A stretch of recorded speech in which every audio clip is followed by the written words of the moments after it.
Paz do Senhor, irmãos.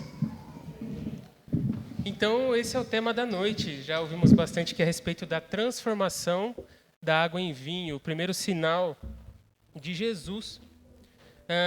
Essa passagem a gente encontra lá em João 2, do 1 ao 11.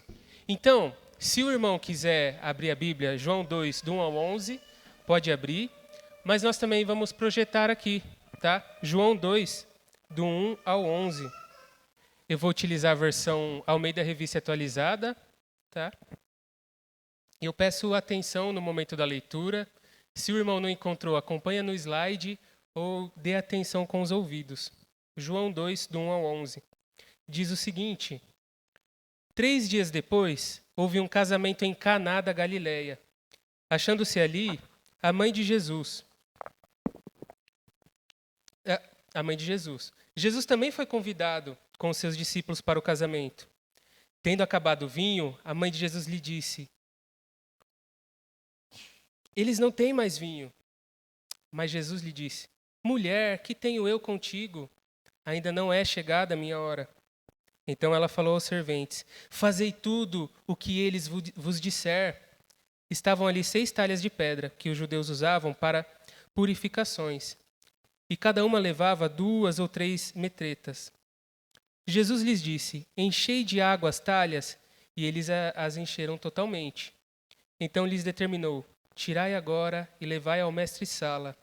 Eles o fizeram. Tendo o mestre-sala provado a água transformada em vinho, não sabendo de onde viera, se bem que o sabia um servente que haviam tirado a água, chamou o noivo e lhe disse: todos costumam pôr primeiro o bom vinho, e quando já beberam fartamente, servem o inferior. Tu, porém, guardaste o bom vinho até agora. Com este, deu Jesus princípio a seus sinais em Caná da Galileia, manifestou a sua glória e os seus discípulos creram nele. Senhor Jesus, estamos diante da Tua palavra, Pai, com reverência. Fala os nossos corações nessa noite, Senhor. Ajuda-nos na interpretação das Escrituras, que o Senhor rompa a nossa surdez nessa noite. Fala o que o Senhor tem preparado para essa igreja. Em nome de Jesus, esse é o nosso pedido, que o Teu Espírito Santo nos guie nessa noite. Amém. Os irmãos podem tomar assento? Que povo bonito. Começa a me lembrar de quando a gente se prepara para o casamento, né? E me veio uma pergunta na mente. Qual é a melhor parte de um casamento? Qual é a melhor parte do casamento? O casamento é uma das maiores cerimônias que o homem pode ver na sua vida. É uma das maiores cerimônias que ele pode contemplar. O valor de um casamento ele é inestimável. Acontece ali algo muito incrível. A união de um homem e de uma mulher como uma só carne, segundo a palavra de Deus. Isso é o projeto de Deus, que começa lá no Gênesis, aos nossos pais, Adão e Eva. Não é verdade? Homem e mulher são frutos de uma só carne, a mulher tirada da costela de Adão. E qual que é a melhor parte do casamento? Eu vou propor algumas coisas aqui que eu considerei quando eu estava preparando. Eu amo o casamento quando eu sou convidado por alguns motivos. A Andressa escuta muito isso. Geralmente eu falo assim: o que vai ter para comer? Não é verdade? Tem isso, né? A gente fala isso às vezes, né? Nós ficamos nessa expectativa. As mulheres se preparam qual é o melhor momento para chorar. Ou a melhor forma de chorar sem borrar a maquiagem, né? Deve existir alguma preparação, treinamento, né? Alguma coisa assim. Ou leva o colírio para fingir que chorou em algum momento. Alguma coisa assim. Mas existem essas técnicas, não é verdade? Tem parte chata também. Tem as partes que nos incomodam um pouco às vezes. Quando nós somos convidados, eu acho que principalmente os homens, a gente fica: que coisa chata, eu tenho que fazer minha barba, tenho que me arrumar engomadinho, tenho que descobrir se aquela calça ainda serve, tenho que tomar banho. O banho é comum, né? O banho é normal, a gente precisa tomar banho. E o homem pensa: eu vou gastar 15 minutos da minha vida me arrumando para essa festa. A mulher multiplica um pouco nesses 15 minutos. Mas qual que é a melhor parte do casamento? É Coldplay? É a Bruna Carla? Músicas de casamento rolando? O momento do buquê, que a mulher joga o buquê e os meninos ficam pressionados. Não, não, não. Eu falo: vai, Andressa, vai. Sim, pega, pega. Ou a gravata do noivo, o momento de ir no banheiro, né? quando vai começar a passar o corte da gravata, que a gente vai contribuir com o noivo, dá uma dor de barriga, vamos pro banheiro, né? Mas quais são as melhores partes? Esses dias, a Andressa compartilhou um vídeo que eu achei bem legal. Uma futura noiva, ela foi fazer a maquiagem dela e existe um negócio chamado, eu não sabia disso, as meninas já sabem, maquiagem social e maquiagem de noiva. E essa menina foi muito esperta, porque a maquiagem de noiva era muito cara.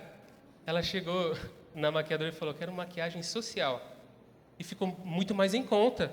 E ela fez e participou do casamento e funcionou. Então, maquiagem social funciona para casamento, gente. Uma forma de economizar aí. Mas ela foi processada depois. Gente, o casamento tem um monte de coisa assim, né? Diferente, coisas estranhas, coisas engraçadas. E diante das decisões, os noivos eles podem se sentirem pressionados, cor de roupa, bolo, doces, e alguns pastores até falam, noivos, se cuidem para que isso não vire uma briga. Qual é a melhor parte do casamento? Nós estamos no Evangelho de João. E o Evangelho de João, ele é um evangelho que não se chama evangelho sinótico, eu vou explicar. Mateus, Marcos e Lucas, eles têm um compromisso em mostrar o Jesus histórico, o Jesus que veio à Terra e realizou milagres. É o homem milagroso que é Jesus. O evangelho de Mateus, Marcos e Lucas são sinóticos porque eles têm essa sintonia entre si. Eles extraem essas verdades históricas de Jesus e olham para Jesus do mesmo ponto de vista. Já no evangelho de João, ele segue uma linha de raciocínio diferente. Ele tem um compromisso em demonstrar a divindade de Jesus Cristo.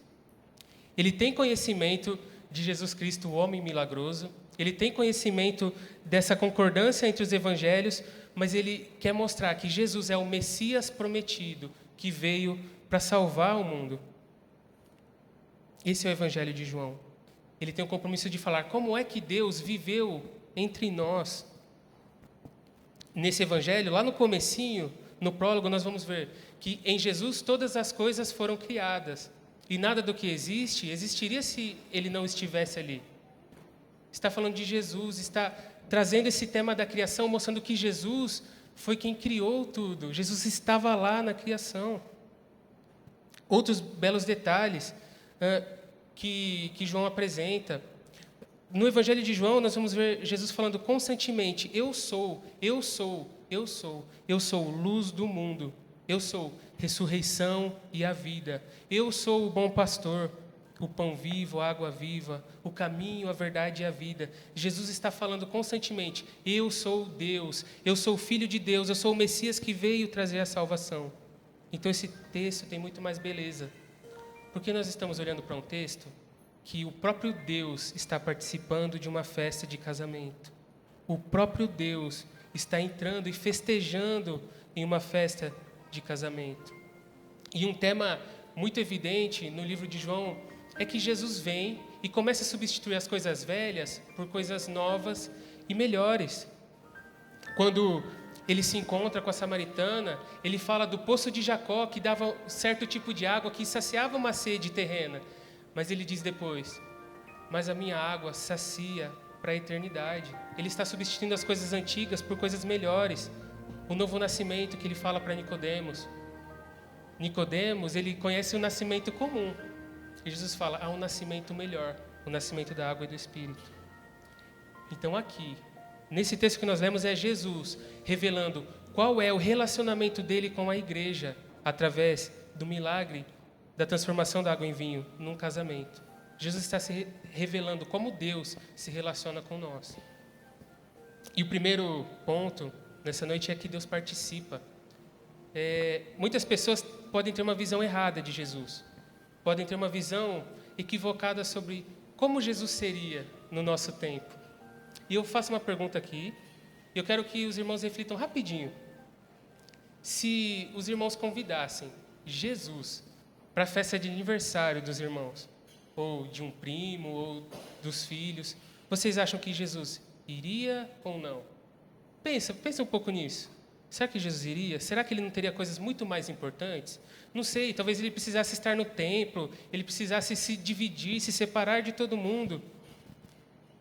Diante dessa verdade, do Evangelho, nós entendemos que ele viria, ele participaria sim, comeria coxinha, comeria beijinho, e ele seria a parte mais interessante da festa. Jesus participaria. Jesus é o próprio Deus que participa desses momentos. E é interessante que aqui, essa tendência que a gente tem às vezes de separar, o nome disso é ascetismo. Eu só estou sendo espiritual quando eu estou totalmente separado de todo mundo, quando eu estou sozinho, só ali eu sou espiritual. Jesus combate essa visão errada. Jesus combate essa ideia de que eu só estou em crescimento espiritual se eu estou separado no monastério, se eu estou sozinho. Jesus ele faz o sinal dele numa festa de casamento. Ele está revelando então que ele é Deus para o mundo. No casamento, poucos convidados.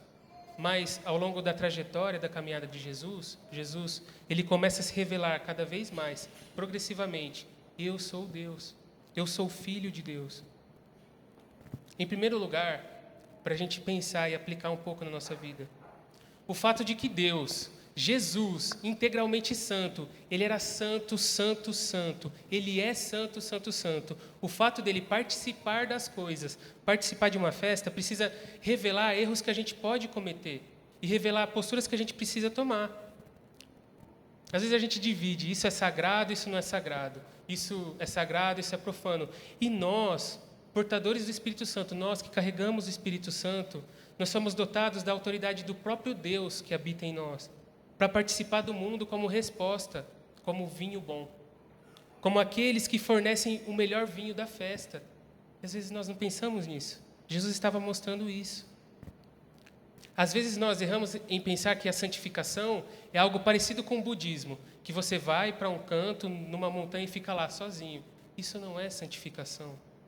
A santificação do Evangelho, a santificação que Jesus nos ensina nós somos santos porque nós fomos encontrados nele. Nós somos santos porque nós estamos em Jesus. Porque nós o recebemos, porque ele é o nosso Salvador. E nós estamos nos tornando cada vez mais santos porque nós imitamos as atitudes de Jesus. E quais são as atitudes de Jesus, se não essa? De estender a mão, de olhar para as pessoas que estavam à margem da sociedade. Essa é a postura de Jesus. Eu me lembro daquela história do sapateiro e de Lutero, que um sapateiro, certo dia, ele se tornou um cristão e ele chegou em Martinho Lutero e fez a seguinte pergunta: tá, eu quero ser melhor, eu quero ser um cristão melhor, o que eu faço agora? E Martinho Lutero respondeu assim: faça um bom sapato e venda por um preço justo. Ser cristão não é te deixar separado do mundo, é te tornar resposta ao mundo. Obrigado. Não vai ter pedrinha no rim. Eu não vou conseguir fazer o que Jesus fez aqui, tá? É muito difícil. Eu tenho certeza que eu não vou conseguir. Mas, gente, Jesus está revelando isso.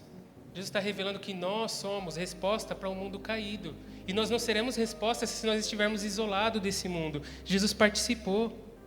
Os olhos santos que nós recebemos, nós negamos a pornografia, mas nós olhamos para as pessoas que estão em imoralidade sexual e temos misericórdia dessas pessoas. As nossas mãos rejeitam a injustiça, mas nós vamos em favor de pessoas injustas e pessoas justas, mostrando quem é Jesus. Nós precisamos estar no meio dessas pessoas. Nós somos instrumentos de redenção. Nós precisamos ser assim como o Mestre. A nossa separação significa que nós, estando em Cristo, somos santos. E nós podemos fazer o que Cristo fez para revelar quem Ele é. O segundo ponto nessa noite é que somente Jesus é capaz de cobrir uma vergonha. Somente Jesus pode cobrir a vergonha. O vinho faltou na festa. Lá no versículo 3, está escrito: tendo acabado o vinho, a mãe de Jesus lhe disse: eles não têm mais vinho. E pensa só, a celebração do casamento poderia durar uma semana. Uma semana. E os compromissos financeiros desse casamento eram por parte do noivo. O noivo precisava suprir financeiramente a festa de casamento. Ok, uma semana o noivo cumprir. Está ficando difícil, está doendo no meu bolso já.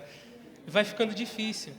E além de ser muito embaraçoso essa falta do vinho, ser um testemunho de que o noivo ele não vai conseguir suprir a sua esposa, poderia ser um testemunho, isso poderia soar ofensivo para os familiares da noiva. Eles poderiam processar, não sei como é o processo exatamente, mas eles poderiam processar o noivo. Nossa, que pesado. E você, homem, que está aqui nessa noite, deve estar fazendo as contas aqui. Compromisso financeiro para um dia de casamento com 100, 150 convidados já é difícil. Perguntei para a Andressa, se a gente fosse fechar, sem fazer nada, os caras fazem tudo, quanto fica? A gente achou um lugar lá que era R$31 mil, fechado para 100 pessoas, tá? Aí eu fiz a conta vezes 7. Lembre-se, era 7 dias seguidos. Eu fiz conta vezes 7, pensando em noite só. Deu R$217 mil. Eu fiquei desesperado. Nossa! Aí a Andressa falou, tem outra opção, que eu acho que a gente gasta até 10 mil. Mas 7 dias seria 70 mil. Então, no meu casamento, eu decidi, vai ser pão com carne moída. Aí, se alguém reclamar, se alguém quiser processar, se formar uma rodinha lá, eu vou sentar e eu vou fazer questão. Irmão, o Luan não tem noção mesmo, ele fez isso. Eu sento, eu vou concordar com os irmãos. Mas o que está acontecendo aqui é grave e embaraçoso. O noivo, ele estava prestes a declarar, eu não dou conta da minha noiva.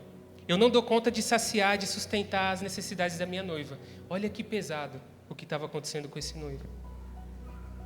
E Maria vem e interfere. Ela fala, né? Acabou o vinho, Jesus, acabou o vinho.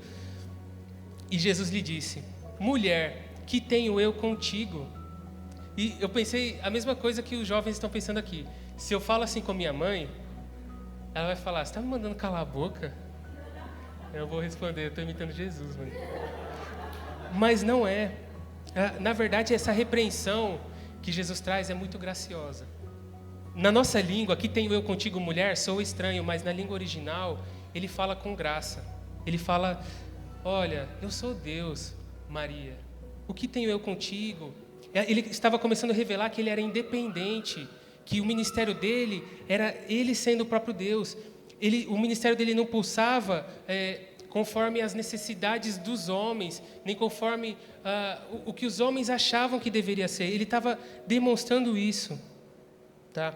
Ele estava demonstrando isso, ele estava declarando, a minha agenda é minha somente, eu faço a vontade do meu Pai. O que tenho eu contigo, mulher?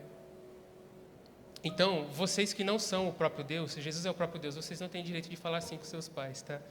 Mas Jesus, sendo o próprio Deus, ele podia falar assim.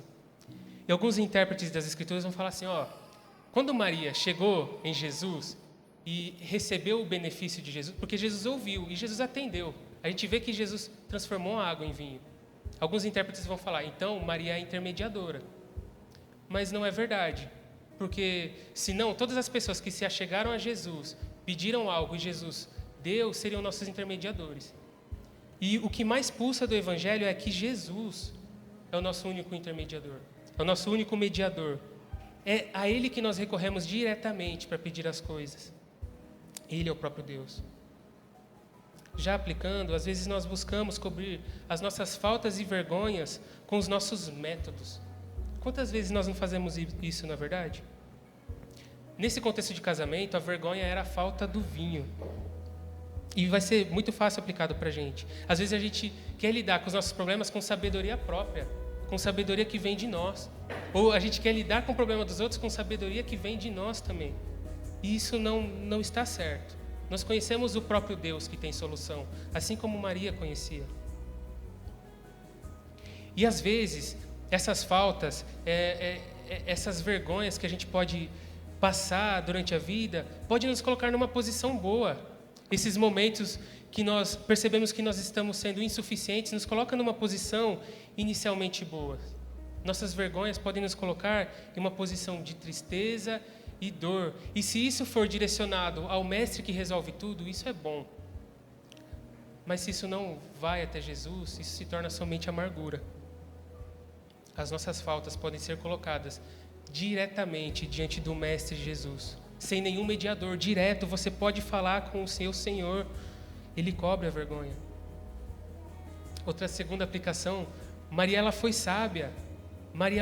Ela avaliou o problema daquele lugar e ela foi em favor daquelas pessoas.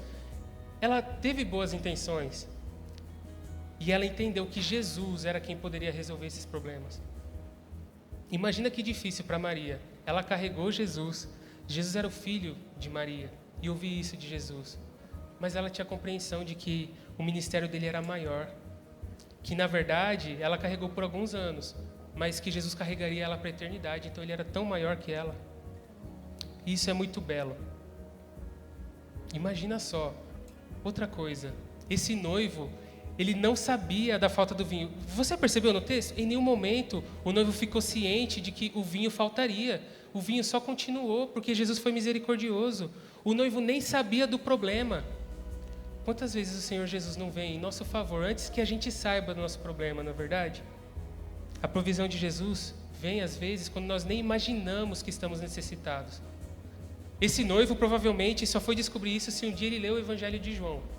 Se ele leu o Evangelho de João, ele descobriu que o vinho não faltou naquela noite porque Jesus colocou a mão. Jesus é misericordioso. Quando nós não percebemos que nos falta algo, ele ainda vem em favor de nós. E só um pontinho a mais, a repreensão de Jesus para Maria não era um sinal de pare, Maria. Não é pare agora, não faz mais nada. Não era isso. No verso 5, Maria, após a repreensão, ela vai dizer o seguinte: então ela falou aos serventes, fazei tudo o que eles vos disser. Ela perseverou em Jesus. Ela entendeu a necessidade, aceitou a repreensão e agora ela continuou o serviço, continuou a obra e aconselhou as outras pessoas a fazerem o que Cristo manda. A repreensão de Jesus não é um sinal de pare. Ela aceitou essa repreensão e direcionou as pessoas no lugar certo. A repreensão de Cristo nos traz nova direção. Tem o poder de revelar, a repreensão de Jesus tem o poder de revelar em quem nós temos confiado de verdade. E então nos direciona para a confiança nele.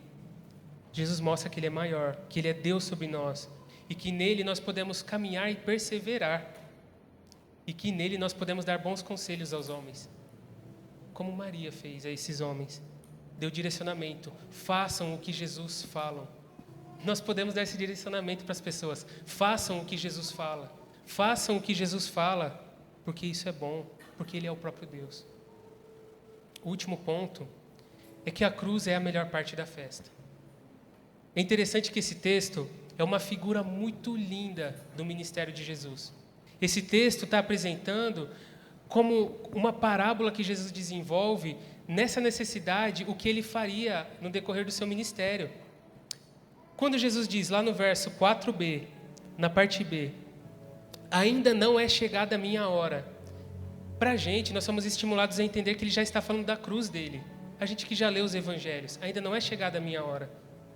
Ele estava usando essa preocupação de Maria, essa problemática, para começar a revelar o que ele faria ao longo do seu ministério.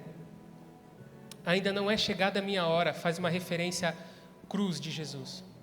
Toda vez que no livro de João, os irmãos lerem minha hora, ele está falando da cruz. Ele está falando do momento da cruz. E cruz é a morte de Jesus, sim, e a ressurreição de Jesus. A cruz é vazia. A cruz é a morte e a ressurreição de Jesus. É o desenvolvimento da obra dele. Então Jesus ele está explicando para Maria, Maria, ainda não é chegada a hora da cruz, a hora em que o vinho verdadeiro vai ser derramado em favor dos meus filhos. Amós 9, 14. Quer abrir aí? Eu vou abrir aqui também. Amós 9, 14. É uma profecia. E essa profecia fala a respeito de Cristo. Mudarei a sorte do meu povo de Israel. Reedificarão as cidades assoladas e nela habitarão. Plantarão vinhas e beberão o seu vinho. Farão pomares e lhe comerão o fruto. Isso que Amós está falando já é a revelação da obra de Jesus.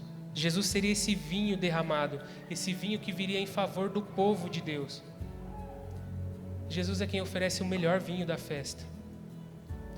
E no evangelho, que é muito contraintuitivo às vezes, olha, o comum era o noivo dar vinho durante um espaço de tempo na festa, e quando os convidados, eu vou utilizar esse termo, estavam mais alegrinhos, perderam um pouco da percepção do que é vinho bom, o que não é vinho bom, eles poderiam misturar com água e o noivo conseguia ir levando assim o casamento.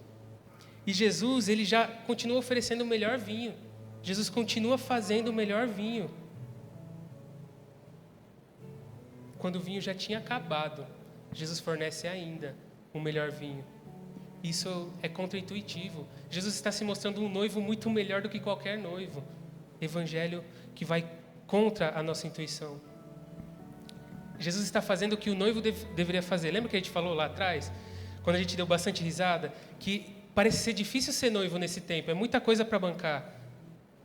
Jesus, ele estava fazendo o que o noivo deveria fazer, ele estava bancando os compromissos da festa, ao ponto do mestre Sala tomar o vinho e falar: esse noivo é diferenciado, esse noivo, essa mulher não vai ter falta. Jesus, ele está mostrando que ele é um noivo melhor do que esse noivo aqui da festa. E muito mais do que isso. Jesus, ele está revelando o relacionamento dele com a gente, com vinho abundante, vinho bom constantemente derramado em nosso favor. Jesus está nos garantindo, e a primeira possibilidade de interpretação desse texto, nos versos 6 ao 8, quando 6 talhas de água são enchidas até a boca, até o final, a primeira possível interpretação, aquela água foi transformada em vinho. Portanto, seria 450 a 700 litros de vinho. É muito vinho para um final de festa. Ao ponto de que, se os noivos quisessem, reservavam e fariam renda com esse vinho. Era muito vinho. Então, a primeira possível interpretação é que Jesus é generoso na provisão em favor da sua noiva. Que Jesus é generoso a respeito da provisão com a sua igreja. Nós conhecemos um Jesus que salva povos de diferentes línguas, tribos e nações. Jesus, ele é abundante na sua provisão. Jesus está fazendo isso. Outra possibilidade de interpretação nesse texto é que, depois que ele encheu essas 6 talhas da purificação, ele retirou água de outro lugar, que seria um poço, representando que as cerimônias do Antigo Testamento, elas já tinham completado o seu ciclo. E agora Jesus vem com uma nova aliança e uma aliança melhor, que as cerimônias do Antigo Testamento não podiam dar. Carson, ele vai falar que Cristo está mostrando que agora o banquete é o banquete messiânico. É um banquete que vem de Jesus, que Jesus agora está dando a melhor parte da festa. Aquilo que as cerimônias não podiam fazer pelo povo, aquilo que os sacrifícios dos cordeirinhos não podiam fazer pelo povo. Cristo tem uma obra superior. Essa é uma segunda possível interpretação. E das duas a gente tira a utilidade, porque Jesus é abundante no favor à igreja. E nós sabemos que não há métodos que possam nos salvar, a não ser o método de Jesus, a não ser o que Jesus fez. Primeiro ponto. Jesus, ele encontrava nas dificuldades cotidianas formas de revelar o seu ministério da cruz. Nós podemos fazer isso também. Nas dificuldades daqueles que não conhecem a Jesus, nós podemos revelar a cruz de Jesus, a morte e a ressurreição de Jesus. Nós podemos ser respostas às dificuldades comuns das pessoas. Nós podemos pregar o Evangelho às pessoas, esse Evangelho. O segundo ponto é que Jesus, ele supera as expectativas. Nós provamos do melhor vinho no momento em que nós fomos salvos. E esse melhor vinho é constante. A gente tem o costume de falar do primeiro amor, né? A gente até criou uma teologia a respeito disso, como se o primeiro amor fosse melhor. E eu entendo. O amor de Jesus é constantemente o mesmo, e às vezes quem varia somos nós. Às vezes nós variamos. Nós não podemos avaliar assim, olha, Jesus me amou mais no começo. Não. O amor de Jesus é derramado constantemente e abundante, como o melhor vinho da festa, do início ao fim. Se há alguma inconstância, é da nossa parte, e nós que precisamos nos arrepender. O primeiro amor de Cristo é o mesmo amor que você tem agora derramado na sua vida. É o mesmo amor. É o mesmo vinho. E é vinho bom e vinho de qualidade. Ele não muda. Se o irmão mudou com Cristo, se eu mudei com Cristo, eu devo me arrepender. O irmão deve se arrepender. Jesus é abundante, ele vem salvar generosamente. E nós podemos pregar às nações, porque o vinho de Cristo é abundante e pode ser derramado às nações. E o que Jesus faz em nosso favor, nós não poderíamos fazer. Olha para Maria de novo. Sabe, nós obedecemos Jesus porque nós temos consciência de que Ele é o próprio Deus. Ele é autoridade sobre nós. E lá no verso 11, né, quando está tudo finalizando, com este, deu Jesus princípio a seus sinais em Caná da Galileia, manifestou a sua glória e os seus discípulos creram nele. Jesus fez isso para que as pessoas crescem em tudo isso, crescem que Jesus é o Messias prometido, o Filho de Deus, o próprio Deus. Sabe no que os discípulos creram aqui? Que Jesus era suficiente, que Jesus era superior a tudo, que Jesus era um noivo perfeito. Já finalizando, eu volto àquela pergunta do começo. Qual é a melhor parte do casamento? Qual é a melhor parte do casamento? O Thiago estava falando que ele gosta do Coldplay no finalzinho do casamento. Não sei cantar inglês. Mas qual é a melhor parte do casamento? Essa é a pergunta. E a resposta é simples. A melhor parte do casamento, quem vai usufruir são os noivos. É o momento que o noivo encontra a noiva e beija a noiva. É aquele momento, é o momento onde o noivo finalmente tem a noiva. Essa é a melhor parte do casamento. E vocês repararam que, de todos os elementos do casamento que são falados aqui, a noiva é a única que não é falada. Não tem nenhuma citação a respeito da noiva. E eu quero me utilizar disso para fazer uma ilustração. Nós entendemos que Jesus é um noivo maravilhoso, que Jesus é um noivo perfeito, muito melhor do que qualquer noiva. E eu convido vocês a se enxergarem como a noiva, que não é descrita aqui. Nesse casamento que nós vamos dizer que Jesus Cristo é o noivo e que a igreja é a noiva, quem usufrui da melhor parte é Jesus Cristo e a igreja. É Jesus Cristo e a igreja. Somos nós e Jesus. Parece que Jesus só sofre, mas não é isso. Porque Jesus, lá em Isaías, vai dizer que ele vai ver o fruto do seu trabalho e vai ficar satisfeito, vai ficar alegre. Nós somos o fruto do trabalho de Cristo. A igreja e Jesus é quem prova da melhor parte desse casamento. Jesus ama salvar a igreja. E Ele não nos quer somente como convidados, como espectadores de uma festa de casamento. Ele nos quer como uma esposa fiel, uma esposa que se prepara para o grande dia, para o dia do Senhor. E o meu convite é: não seja um espectador. Eu creio que todo mundo aqui já faz parte da igreja, né? Alguém aqui não faz? Faz parte de alguma igreja. Amém. Não sejamos espectadores.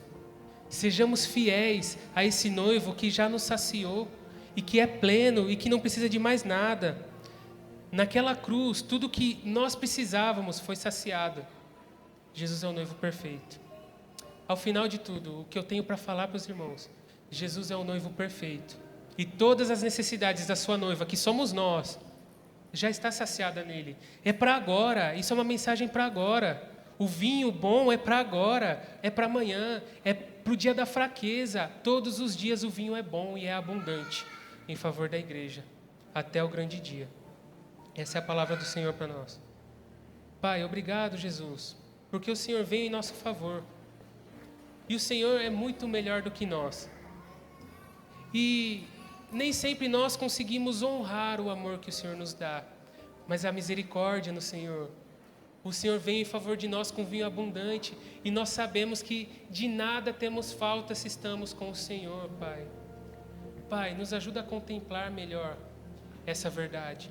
Nos ajuda, Pai, a nos unir de corpo e alma, Pai querido, com o Senhor, Pai, fazendo o que o Senhor espera de nós. Senhor Jesus, que nós possamos ser resposta a esse mundo. Que as pessoas que não estão encontrando, Pai querido, que não estão encontrando motivos para viver, possam olhar para nós, a noiva de Cristo, e querer participar, Jesus. Pai, que nós possamos declarar que nós recebemos todo o sustento que precisávamos, Pai, do Senhor, noivo perfeito. Em nome de Jesus, amém.